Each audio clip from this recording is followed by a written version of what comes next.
the curator of the zoo, Sadel van der Merwe, who's actually quite a legend when it comes to the cats. And he said to me, how do we know lions are healthy? How do we know? How do we know that if we just feed them meat, they're going to be healthy? Maybe they need something else. So I was the first person to publish the digestive tract of a lion and to actually study the digestibility of meat and the hair and the bone and so on. So that was my honors degree.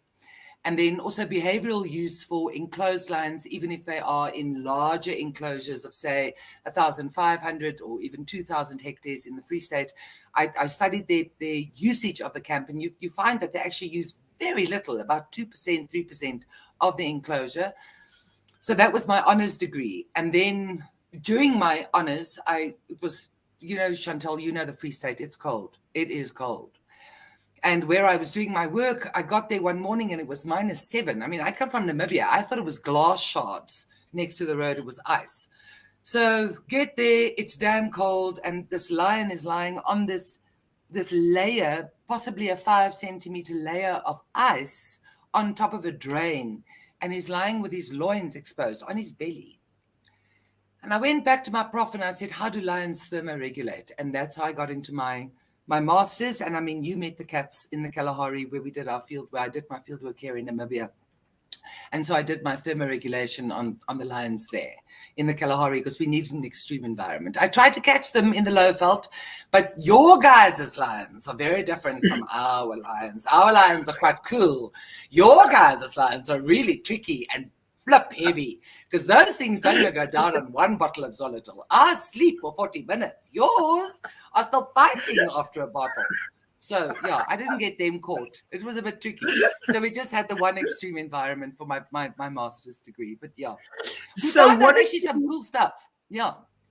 Yeah, I was going to say, what did you discover about that? Because obviously, if you're saying as well, you were the first one to actually do the study on the digestive tract of the lion. Okay, what were these discoveries? I'm interested to know about all of that, and as well as the thermoregulating.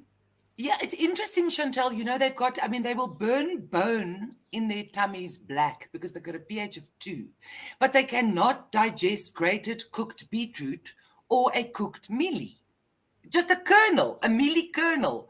It comes out in the scat. They just don't digest it. And they don't digest the bottom part of the feather if they eat. But they extract everything. They take every last dot of moisture, which is why lions are independent of drinking water. They take out of the meat, but they can digest that excellently. I mean, I saw Mufasa eat a donkey rib cage where he literally left the 3 last biggest, thickest bones. And then his scat was just like this white, crumbly scat. There was almost like none of the protein came out. No, just the bone in this crumbly sort of. And then with the thermoregulation, obviously they're most active under 10 degrees Celsius, which is so weird because they live in these hot environments. And then we found their thermoneutral zone to be 24 degrees Celsius.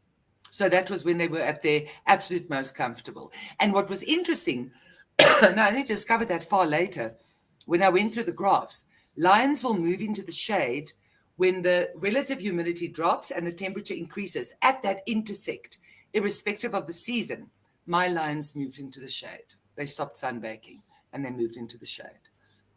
So yeah, they've got some cool stuff. And they get really hot when they've eaten a lot. They get really hot when they've eaten a lot.